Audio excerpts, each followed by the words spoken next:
They didn't know who she was. When the officers handcuffed her that day, they thought she was just another face in the crowd.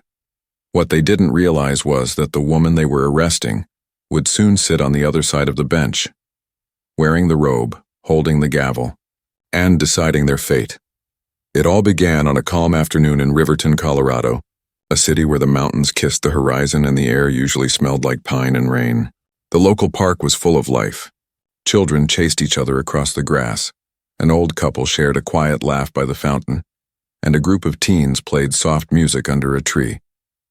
Among them sat a woman named Danielle Rivers. Danielle was an attorney known for her sharp mind and unshakable calm. She'd built her reputation on fairness, never backing down when justice was at stake. That afternoon, she was taking a rare break, sitting alone on a wooden bench near the lake. A heavy law book rested on her lap, its pages marked with sticky notes and neat handwriting. The sun shimmered across the water, and for the first time in weeks, her shoulders began to relax. Then came the sound that changed everything. Tires screeched against asphalt. A police cruiser swung to a halt near the curb, its engine humming like a warning. Heads turned. Conversation stopped. 2 officers stepped out, their uniforms crisp, their gazes cold. One was tall and broad-shouldered, the other shorter but with a sharpness in his eyes that suggested impatience. "Ma'am," the tall officer called out, his tone clipped. "Can we speak with you a moment?" Danielle looked up from her book, confusion flickering across her face. "Of course," she said, her voice calm and professional. She closed her book gently and waited. The shorter officer stepped closer, hand resting on his belt. "We got a call about suspicious activity in the area. Mind telling us what you're doing here?" Her brow furrowed. "Suspicious activity? I'm reading a book in a public park." The officer's eyes scanned her from head to toe, as though searching for a reason to doubt her words. "You come here often?" he asked. "Sometimes," Danielle replied, still polite but growing uneasy. Around them, the crowd's murmurs began to rise. Parents pulled their children closer. A jogger slowed to a stop, watching. "Can we see some ID?" the taller officer demanded. "May I ask why?" she said, holding his gaze. "It's routine," he answered, though his tone carried something far from routine, something rigid, accusatory. Danielle reached into her purse, her movements deliberate, cautious. She handed him her driver's license. The man read it aloud, almost mockingly. "Danielle Rivers. Occupation?" "Attorney," she replied, her patience thinning. He smirked faintly. "Big job title for a quiet afternoon?" "I didn't realize reading was suspicious now," she said evenly. The crowd began whispering louder. Some took out their phones. The tension in the air thickened. The officers exchanged glances. "We're going to have to ask you a few more questions," one said. Danielle shook her head. "Not until you tell me what this is really about." "Don't get smart with us," the shorter one snapped. His voice cut through the air like glass. "We're just doing our job. And I know the law," Danielle replied, steady but firm. "And I'm not breaking it." That was enough. The taller officer grabbed her arm. "Hey!" she exclaimed, startled. "What are you doing?" "Stop resisting," he barked, twisting her wrist as the cuffs clicked shut. She froze, eyes wide in disbelief. "I wasn't resisting." The crowd gasped. Someone shouted, "That's not right." Another voice said, "I'm recording this." A young woman near the fountain held up her phone, filming every second. Danielle's pulse raced. She could feel every heartbeat pounding in her ears. The humiliation hit her like a wave as they pulled her toward the police car. Her bag slipped from her shoulder, her book falling to the ground with a dull thud. The officers ignored the questions thrown their way. "Why are you arresting her? What did she do?" No answers came. As the cruiser door slammed behind her, Danielle caught one last look at the young woman still recording, her eyes wide with outrage. In that silent exchange, Danielle found a flicker of hope. A witness. A record of truth. Inside the cruiser, the world felt smaller. The air heavy, she looked out the window, watching the park shrink in the distance. She'd defended countless clients, stood up to prosecutors and dismantled unjust accusations, but this time, she was the one being treated like a criminal. Her wrists throbbed from the tight metal. Her heart felt heavier than the cuffs. She pressed her eyes shut and whispered to herself, "Stay calm. This isn't where it ends," but she had no idea just how far this story would go. The car ride to the station felt endless. Danielle sat in the back seat, her hands bound, the cold metal biting against her skin. The radio crackled faintly, mixing with the rhythmic thump of her heartbeat. Outside the window, the city blurred into streaks of gray and gold as the sun dipped lower behind the rooftops. She tried to steady her breathing. Years of courtroom composure couldn't erase the sting of humiliation she felt. She'd seen injustice before, but never from this angle. Never like this. At the station, the fluorescent lights hit her face with a harsh glare. The walls smelled faintly of bleach and coffee, the kind of scent that clings to every police precinct. The officers moved with mechanical indifference, typing, stamping papers, muttering to each other as if she wasn't even there. "Name?" one of them asked without looking up. "Danielle Rivers," she said, her voice firm though her throat burned. "Occupation?" "Attorney." That made him glance up briefly, eyebrows lifting. Then he smirked. "Guess you'll know what to do with your one phone call."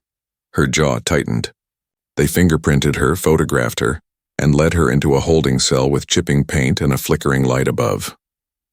The metal bench was cold against her skin as she sat down, hands clasped tightly in her lap. One of the officers from the park leaned against the bars. "Enjoy your stay," he said, smug. She stared straight ahead, refusing to give him the satisfaction of a reaction. Time crawled. Minutes felt like hours. Every sound in that cell, keys clinking, doors slamming, phones ringing, echoed like a taunt. She thought of the people outside, the young woman with the phone, the murmurs of the crowd. Somewhere out there, her truth might still be alive. When an officer finally appeared, clipboard in hand, his tone was flat. "Miss Rivers, you've been charged with resisting arrest and obstructing a peace officer." "On what grounds?" she asked. "You can discuss that in court," he said, turning to leave. She exhaled slowly, forcing herself to think logically. The charges were flimsy, but they wouldn't vanish on their own. She needed a plan, not anger. Hours later, she was released on bail. The night air hit her face like a shock, cool and alive. She spotted her friend waiting near the steps of the station. Maya Lopez, a fellow lawyer and the kind of friend who never asked questions until you were ready to talk. "Are you okay?" Maya asked softly. Danielle nodded, but her eyes told a different story. "I will be." They drove in silence for a while. The city lights passed like ghosts. Finally, Danielle spoke, her voice quiet but certain. "I'm not letting this go. Not this time." Maya glanced at her. "What are you thinking?" "I'm thinking I've spent my whole career fighting for justice," Danielle said. "And now I've seen exactly what happens when it's ignored." She looked out the window, her reflection fractured by passing streetlights. "I'm going to fight this. Not just for me. For everyone they've done this to." That night, Danielle sat at her kitchen table surrounded by legal pads, open case files, and cold coffee. Her laptop glowed as she typed furiously, building the foundation of what would become a civil rights lawsuit. The anger she'd felt had transformed into something sharper, determination. Her fingers trembled as she typed, but not from fear. It was from knowing she was about to turn her pain into power. Days passed, then weeks. The video from the park spread faster than wildfire. The young woman who'd filmed it had posted it online, and it exploded across every platform. The footage showed everything. The calm defiance in Danielle's voice, the officer's aggression, the unjust arrest. Messages began pouring in. Some from strangers offering support, others from people who had faced the same kind of treatment. Each message reminded her that this was bigger than her own humiliation. It was about change. Her law firm hesitated at first. They worried about the publicity, about losing clients. But Danielle stood her ground. "This isn't about politics," she told them. "It's about principle." The city began to stir. People started organizing peaceful demonstrations, holding signs that read, "Justice for Danielle and accountability now." Local news stations replayed the video, demanding answers from the police department. Through it all, Danielle worked quietly but relentlessly. She gathered evidence, built her case, and met with community leaders who had long fought similar battles. At night, when exhaustion crept in, she'd sit by her window and replay that day in her mind. The sound of the tires, the look in the officer's eyes, the snap of the cuffs. Every detail burned into her memory like a vow. One evening, as she sifted through legal papers, Maya dropped by with takeout. "You've been at this nonstop," Maya said gently. "I don't have a choice," Danielle replied, eyes still on her laptop. Yes, you do, Maya said. You could stop, but you won't. Danielle finally looked up, her expression steady. I can't stop now. Too many people are watching. Too many people are counting on this to mean something. She leaned back in her chair, rubbing her temples. You know what the hardest part is? Not the case. Not the media. It's knowing that every time I walk into that courtroom, there are still people who see me as less. But that's why I have to win. Maya nodded, her eyes soft. Then let's make sure you do. Danielle smiled faintly, gratitude flickering through her exhaustion. We will. The lawsuit was officially filed a week later, and with it came a storm.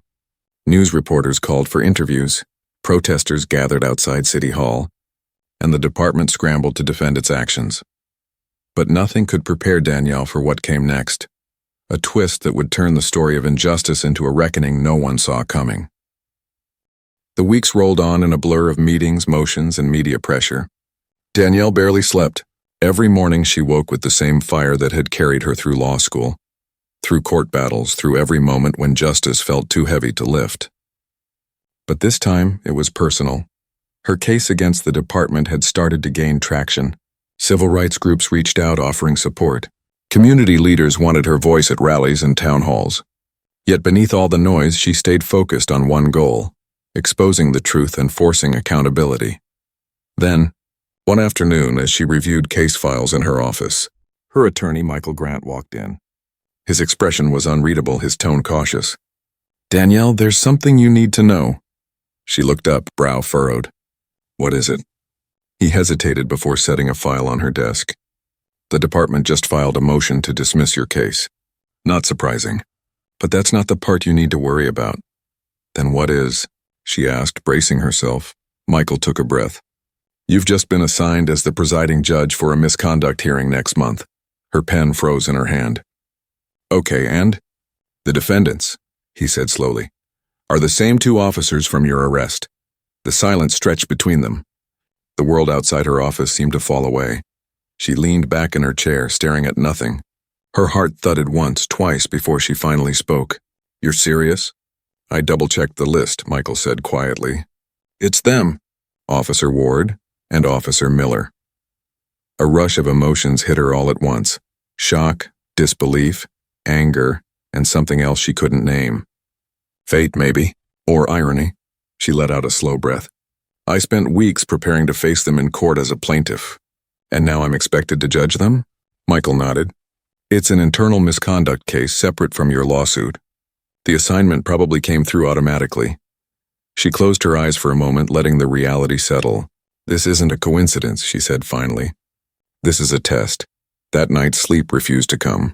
She lay awake, staring at the ceiling, thinking about the cuffs on her wrists, the officer's mocking tone, the humiliation that still burned. But alongside that pain came another thought. What justice was supposed to look like: fair, unbiased, principled.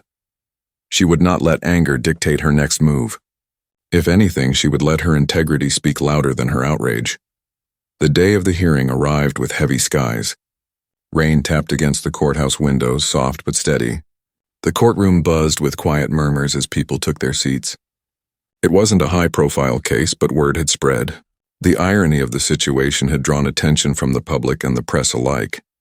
Danielle entered from her chambers, wearing the black robe that symbolized authority and fairness. The room hushed instantly. Every step she took echoed through the chamber. She moved with calm purpose, her posture straight, her gaze forward.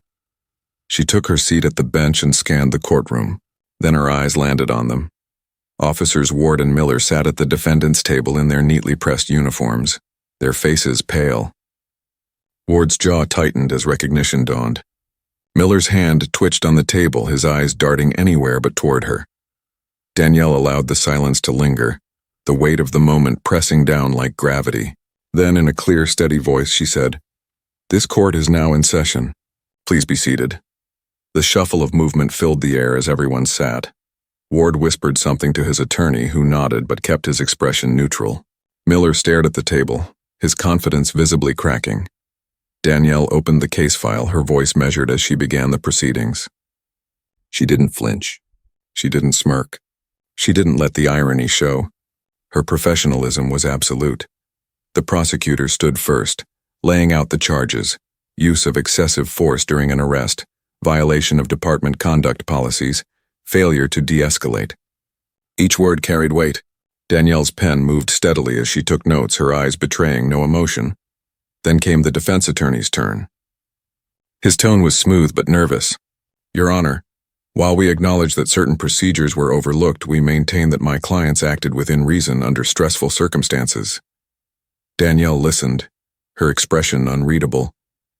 The same excuses she'd heard 100 times before echoed through the room. It was a misunderstanding. The situation escalated. They feared for their safety. Each phrase chipped at her patience, but she held her composure. During a recess, Ward and Miller stepped into the hallway. Their voices carried through the corridor. "How the hell is she the judge?" Ward muttered under his breath. Miller shook his head. "This can't be right. This has to be a setup," their lawyer cut in, his voice low but firm. "It's not a setup. It's the system. And you'd better start focusing on your defense instead of your pride." They fell silent. Even they knew deep down there was no escaping what was coming. When the hearing resumed, Danielle continued as if nothing had changed. She questioned witnesses, reviewed evidence, and maintained complete control of the courtroom. But each time she addressed the officers directly, their composure cracked a little more. At one point, Ward's eyes met hers. There was no defiance this time, only the dawning realization of who they had treated like less than human. His lips parted as if to speak, but no words came out. By the end of the day, the tension was so thick it felt alive. Danielle adjourned the session with a firm strike of her gavel. "We will reconvene tomorrow morning." As the courtroom emptied, the officers lingered near the door, glancing back at her one last time. They didn't speak. They didn't need to. The message was already written across their faces. Regret, confusion, fear. Danielle gathered her papers, her expression calm, but inside her chest, her heart thudded like a drum. She knew this was far from over. Tomorrow would bring decisions that could change everything. The next morning, the courthouse was already crowded before sunrise. Word had spread like wildfire. People whispered in line, curious to see how the story would unfold. By the time Danielle walked into the courtroom, every seat was taken. The air carried that charged silence that comes before a storm. She stepped up to the bench, her robe moving softly as she took her seat. Her presence was steady, calm, but her eyes were sharp. Across the room, Officers Ward and Miller sat side by side. They looked smaller today, their confidence worn thin. Their lawyer leaned in close, whispering instructions, but both men seemed distant, trapped in their own thoughts. The prosecutor rose first, methodical and sure.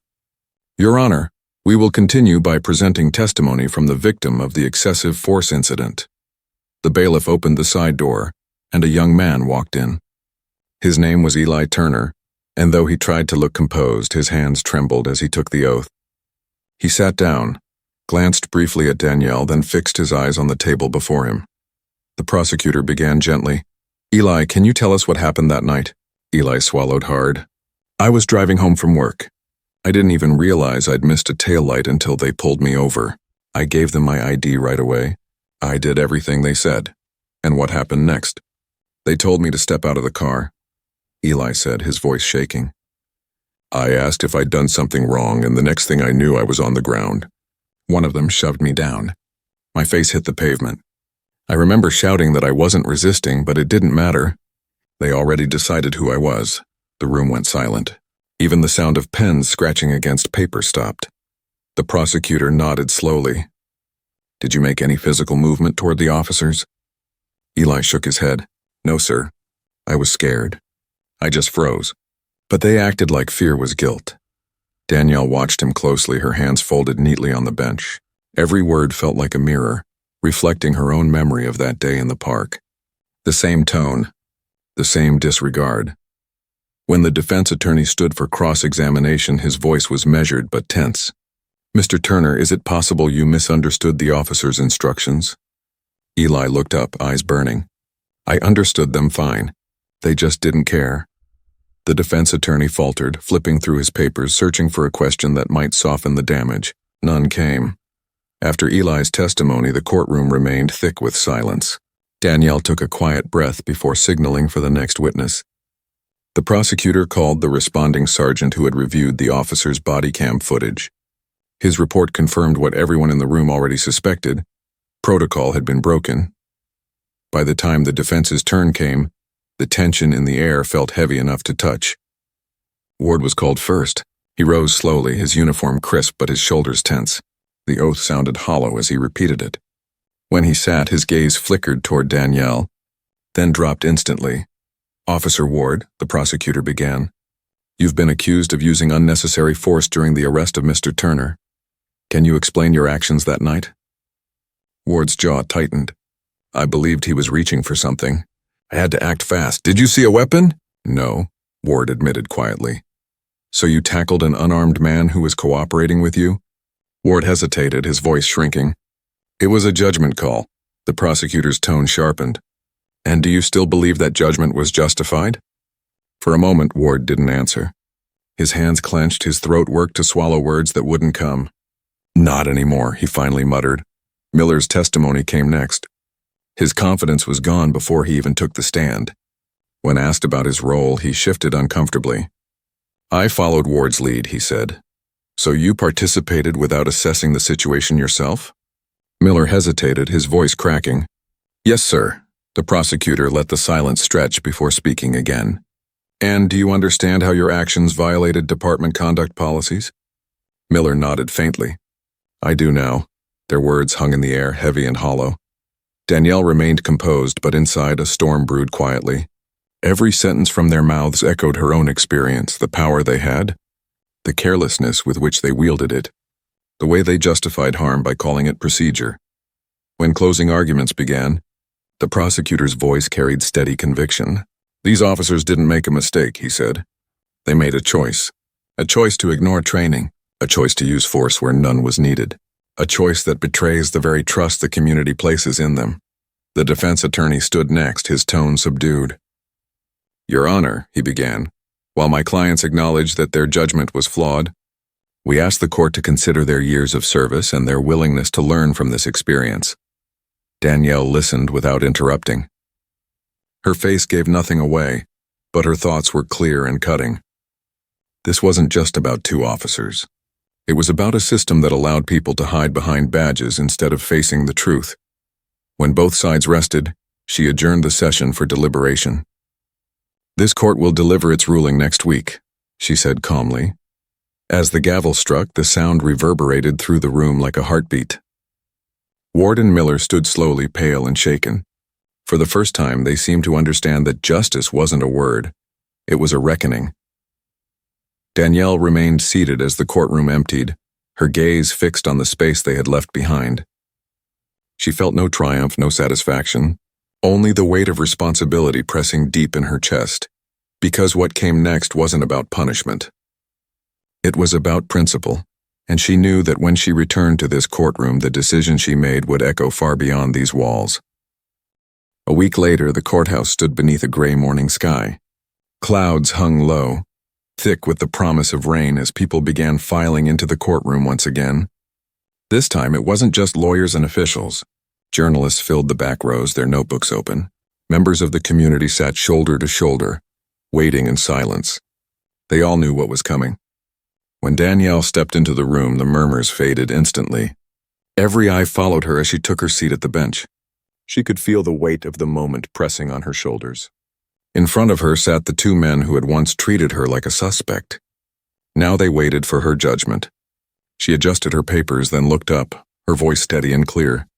"This hearing has reviewed all evidence, testimony, and statements provided by both parties. Today, this court will deliver its findings." Ward and Miller sat rigid at the table, their uniforms perfectly pressed but their faces drained of color. Their lawyer leaned forward, whispering something, but they barely seemed to hear. Danielle's eyes swept across the room, meeting no one's gaze directly. "The role of law enforcement," she began, "is built on trust. That trust depends on fairness, restraint, and integrity. When that trust is broken, the damage reaches far beyond a single incident. It shakes the foundation of every community member who should feel safe in their own streets." The room was silent except for the faint hum of the lights. "The evidence presented in this case demonstrates a clear violation of duty," she continued. "The officers acted with unnecessary force, disregarded their training, and failed to exercise sound judgment. Their behavior cannot be dismissed as a simple error. It was a misuse of authority. Ward's hands clenched on the table. Miller's gaze stayed fixed on the floor. This court finds officers Ward and Miller guilty of conduct unbecoming of their profession, Danielle said. Effective immediately. Both officers are to be suspended without pay. They will be required to complete a full retraining program focusing on de-escalation, bias awareness, and community relations. Their records will reflect this disciplinary action permanently. The words settled over the courtroom like a slow tide. No one spoke. No one dared to move. Danielle set her pen down. Justice, she said softly, is not about revenge. It is about accountability. It is about ensuring that power is never used as a weapon against those it was meant to protect. Her gavel struck once. The sound was final. This court is adjourned. For a long moment no one stood. Then the murmurs began again, quiet at first, growing louder as people turned to one another. Some whispered words of relief, others of disbelief. The journalists scribbled furiously. Ward and Miller rose slowly. Miller's face was pale, his jaw trembling slightly. Ward hesitated before looking up at Danielle. His lips parted, and for a moment she thought he might say nothing. But then quietly he spoke. Your Honor, he said, his voice rough, I'm sorry. It wasn't enough to erase what had been done, but it was something. Danielle met his eyes for a brief moment, her expression calm. Apologies matter when they're followed by change, she said simply. He nodded once, eyes lowered, then turned away. When the courtroom finally emptied, Danielle remained seated. The air was thick with the echoes of everything that had unfolded, the testimony, the judgment, the years of weight that justice carried. She felt no triumph, only clarity. She had done what was right, not what was easy. Outside, the rain had begun to fall. She walked down the courthouse steps, the scent of wet stone rising in the air. People were gathered at the base of the steps, some reporters, others community members who had followed every turn of her case. Among them stood Eli Turner, the young man who had testified so bravely. He stepped forward, uncertain at first. Judge Rivers, he said quietly, thank you for standing up, for listening. She smiled, small but genuine. It's what justice is supposed to do, Eli. It's supposed to listen.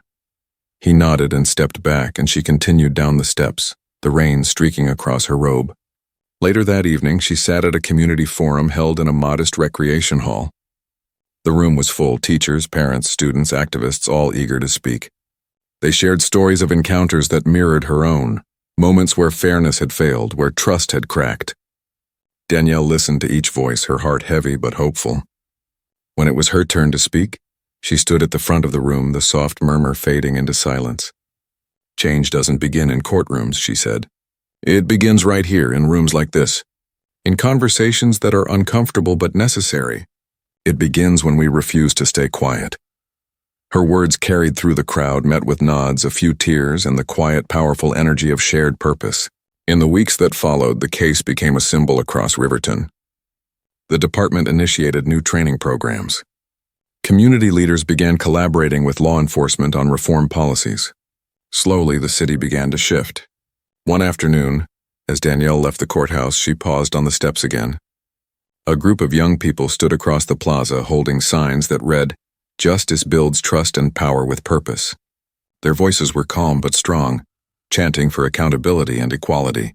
For the first time in months, Danielle let herself smile without the weight of anger behind it. The system wasn't perfect. She knew that better than anyone. But she also knew this. Progress was possible when people refused to be silent. She looked toward the sky, now clearing after the storm. The sunlight broke through the clouds, washing the courthouse steps in gold. This, she whispered to herself, is what justice should feel like. And as the sound of hopeful voices rose in the distance, Danielle Rivers walked forward, ready for whatever fight came next.